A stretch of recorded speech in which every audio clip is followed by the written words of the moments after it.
All right, everybody, welcome to Buckeyes Now on Sports Illustrated, where we get to have a little bit of fun and break down what we just saw with the first ever edition of the NCAA 21 virtual Ohio State football season. It was week one, the Buckeyes and the Fighting Illini of Illinois.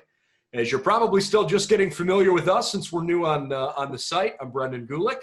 Adam Prescott with us as well, who oversees a lot of the recruiting efforts, and a guy who does not just a lot of what you saw with the site so far, but truly the brainchild behind this entire project so far, Eddie Marotta, who oversees all of our creative content. We're going to have some fun and talk both a little bit about what you saw maybe in terms of the highlights, or if you watched the first simulated game that we did, but also hopefully talk a little bit of football here. So good to have everybody together. And why don't we kind of start with our general thoughts on the way week one virtually played out. I thought it was a heck of a lot closer than, frankly, I would have expected it. Yeah, that's I was going to say, shout out to anybody that had the Illini plus 22.5. I mean, that was easy money most of the way. They weren't loving their ticket when it was 10-0 after the first quarter, but when that game got down to the nitty-gritty, man, 22.5 was a lock. At the end, Justin Fields did what Justin Fields does and engineered a game-winning drive, and massive moment on the 4th and 17 throw to Jamison Williams, and setting up a chip shot field goal. So no matter how you slice and dice it, call it what you want, Buckeyes are 1-0. Yeah, 27-24, but we did see some flashes of greatness from the Buckeyes. That first quarter definitely wasn't indicative of the rest of the game. The second and third quarters were pretty brutal for a Buckeyes fan, but a 17-point fourth quarter, I think anybody's going to take that. And the part that I thought was super interesting, when you kind of watch the beginning of the game, I sort of found myself putting myself in a mindset of like, man, it's only 10-0. Like Ohio State they're drilling Illinois. Like this isn't even close. And I kind of had to go back and think like, hey, remember that these are only 5-minute quarters too, because I don't think too many people are going to sit down and watch a couple of hours simulated game. And we played 4 5-minute quarters with this game, and the simulation was, just over 45 minutes, right? I mean, think about if we would have done a full game start to finish, it would have been a couple hours. So perhaps maybe some of the stats were a little bit skewed.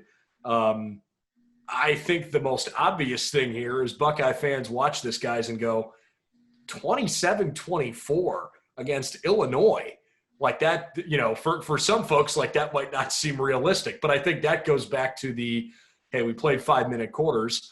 And frankly, the Ohio State defense, we've talked a little bit about it on the site so far. The linebacking core is returning, right? They've got some legitimate veteran pieces there.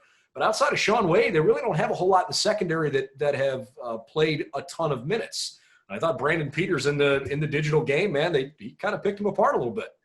That's what I was going to say. You also have to give Illinois credit a lot. I mean, sorry, Eddie, but you got good. Brandon Peters, second-year kid, they're out of Michigan. But Illinois had their best season in quite some time last year, and they, bring a decent amount back at some key positions. Lovie Smith is a successful NFL head coach. This is an Illinois team that, beat Wisconsin last year in Champaign and also beat Michigan State. And so, while it may have been closer than, you might have thought from a Buckeye standpoint, you always have to give the opponent a little bit of credit. So that's the way I kind of look at it. First game jitters, maybe. COVID layoff, who knows? Yeah, I thought it was interesting to watch because early in the game, especially we talked about that first quarter, the Buckeyes forced a couple of 3-and-outs. The defense was looking great. A couple of really big hits, especially on that first drive to nullify any yardage gain. And then all of a sudden you enter the second half, and Illinois up to that point was 2 for 6 on third downs. They finished the game 10 for 14 on third downs. They didn't miss a single third down in the second half. They were moving the ball up and down the field at will. And that's when it kind of just became whoever gets the ball last scores game. And Ohio State really at the end was lucky. I don't know if you want to call it a game mechanic or what with the animation that the guy dove on the Hail Mary to catch the pass. But he had some open field in front of him. He took the top off the defense there and just wasn't enough time to get another play. But they were even in field goal range after that. So definitely the game dynamic changed after that first quarter. Yeah. What about like from an entertainment value? I mean, did you guys feel like, this idea that, and maybe a lot of other folks talked about or thought about. I'm proud that we were able to put something together that I thought was really cool, and I hope folks enjoyed it. Obviously, it was a much closer game than what we probably would have expected in real life. I don't think Ohio State is 3 points better than Illinois in reality. But I have to be honest, I mean, I was kind of entertained. I don't have the video game personally. I've played it, but it was many years ago. And to hear Brad Nessler with Kirk Herbstreit, obviously a different booth now, but to hear them, and then to watch the halftime with Chris Fowler and David Pollack, I was like, man, I kind of forgot they did this. Like, this actually was pretty entertaining. I liked it. Yeah, they really brought a lot to the table with the ESPN production of the game. And you could tell even for 2013 when the game was released that it was extremely authentic to an actual broadcast that you would have gotten back then. So that was something that EA really worked on extremely well over the course of years. And boy, I mean, if this game would have continued on and we would have gotten even more current editions, I could only imagine what it would look like nowadays, because it still holds up very well almost a decade later. Yeah. I thought the production value was great. I mean, I found myself almost, I thought outside of the 4th and 17 conversion, I thought the biggest play of the game was Shaun Wade's interception. Ohio State had just scored. Illinois gets the ball back, and on the first play, Shaun Wade picks off a pass. And I almost found myself like wanting to get out of my seat. Like, it felt real. Like, oh man, like this is real momentum right here.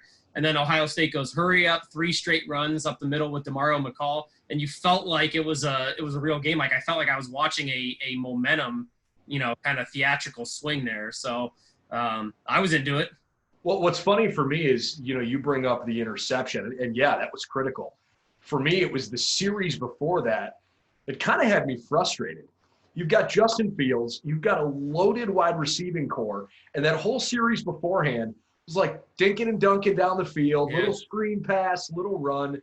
I'm like, throw the ball down the field, right? And then they find McCall on the flat, and he breaks 141 yards or whatever it was up the right-hand side to set up the, first and goal from the one play to open the fourth quarter. To me, that was kind of the shot in the arm.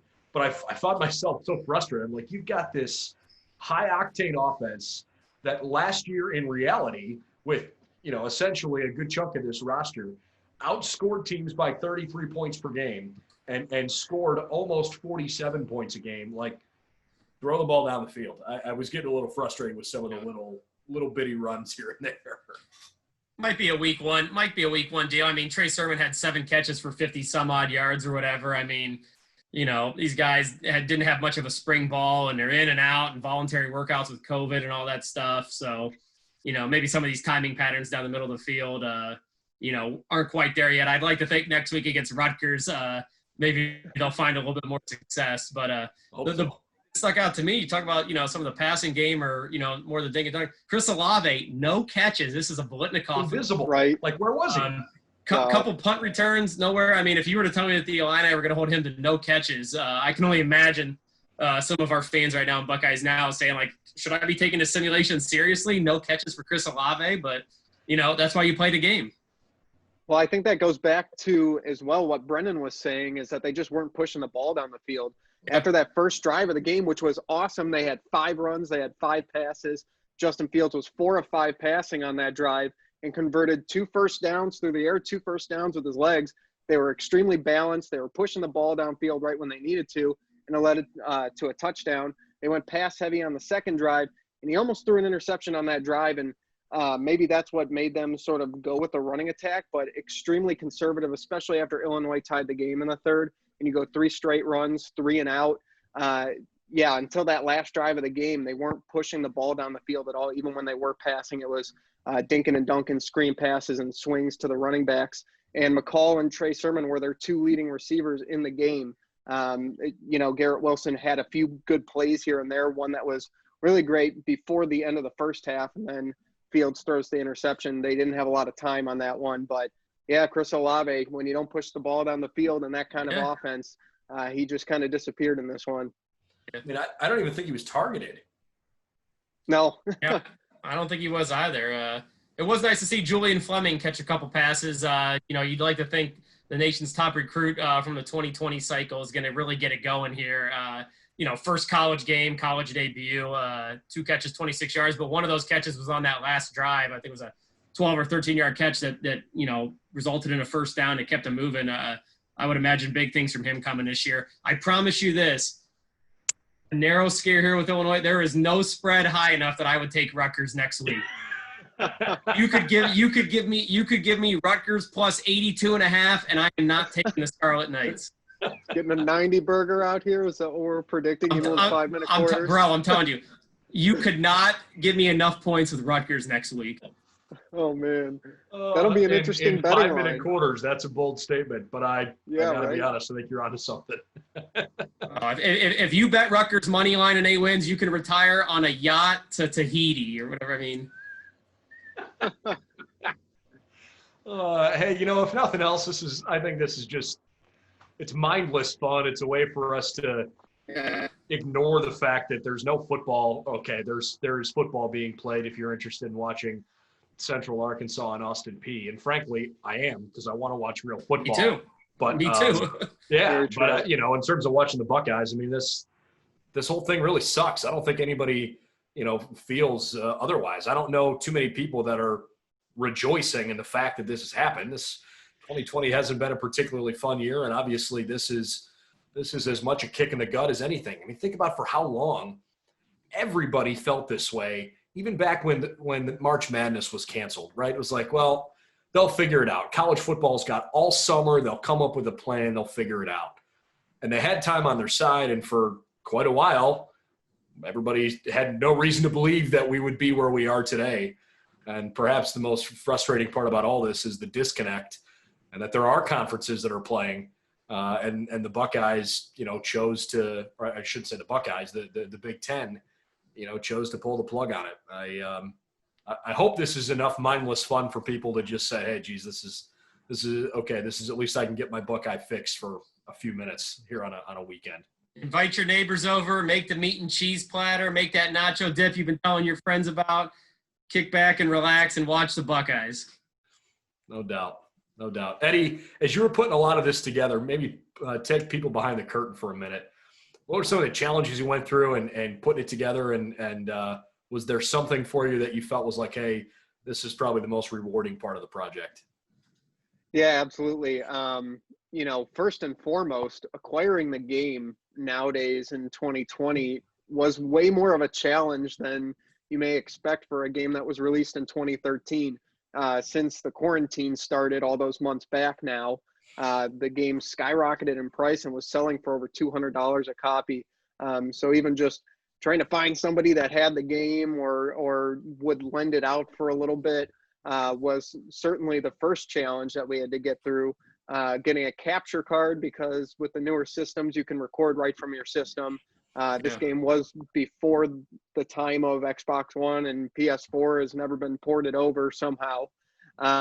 And so we had to get a capture card, recording from the 360, putting it onto all of the web pages that we're uploading it to, and making sure that the stream looked okay. That was another challenge, especially doing it on the fly as we're doing it here.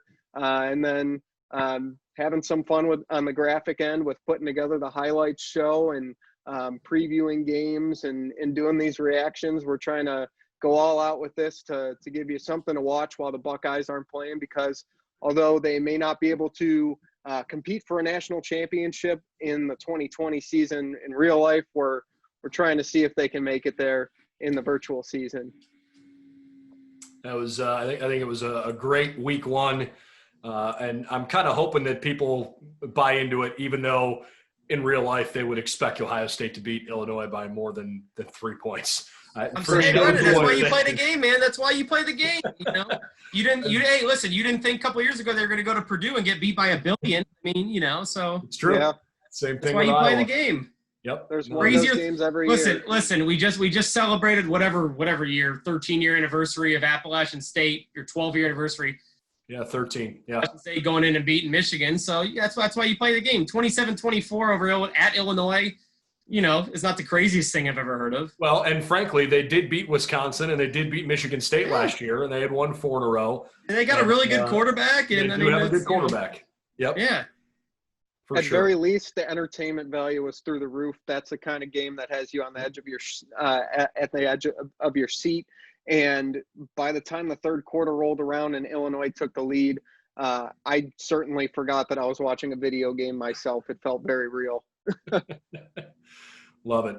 It was a ton of fun to do this week one. And, you know, I know there's some folks out there thinking, oh, gee, okay, what if the Big Ten starts football season? And, you know, what if they start October 10th and, you know, 6 weeks from now, or, you know, what if they start at Thanksgiving time? You know, what are you going to do with your season? We're going to take it one game at a time. We're going to take it 1 week at a time. And if something in real life comes to fruition, we'll make an adjustment. We would certainly like to finish what we started. Very Belichick answer there, Brendan. You like that? 1 game at a time, 1 week at a time. We're on to Cincinnati. Hold on. We're on to Cincinnati. Let me do my best. Rutgers. We're just doing this 1 week at a time. And hey, listen. I feel really bad for Rutgers coming into the shoe next week. I'm telling you, man. I feel bad for Rutgers coming to Columbus. That's gonna be funny. No, we would like to finish what we started. So if for some reason, if football comes back in real life, please know that that's going to take all of our time and energy for sure. But if, you know, we're several games into a virtual season, we'll have some fun and we'll adjust our schedule and try to play out the virtual season as it is. So hope everybody enjoyed week one, and look forward to seeing what happens with Rutgers and Ohio State in week two. We'll have the game for you next Saturday. That'll be September 12th at noon Eastern time. And just like we did this week, we'll put a preview up the day before. You'll have the landing page where the game will live. That'll be up Saturday morning, and then the game will go live at noon. And then we'll have some fun and react, and hopefully, as Adam liked to say, hopefully it'll be an 80-point game on Saturday next week. Buckeyes by 1 billion. We're going to hang 100 on them. That's right. Yeah, that's coming later in the year. That's for sure. Yeah. All right. Seeing you guys. That's Eddie Marotta and Adam Prescott and Brendan Gulick. Look forward to seeing you guys again real soon. And keep it locked here, BuckeyesNow.com.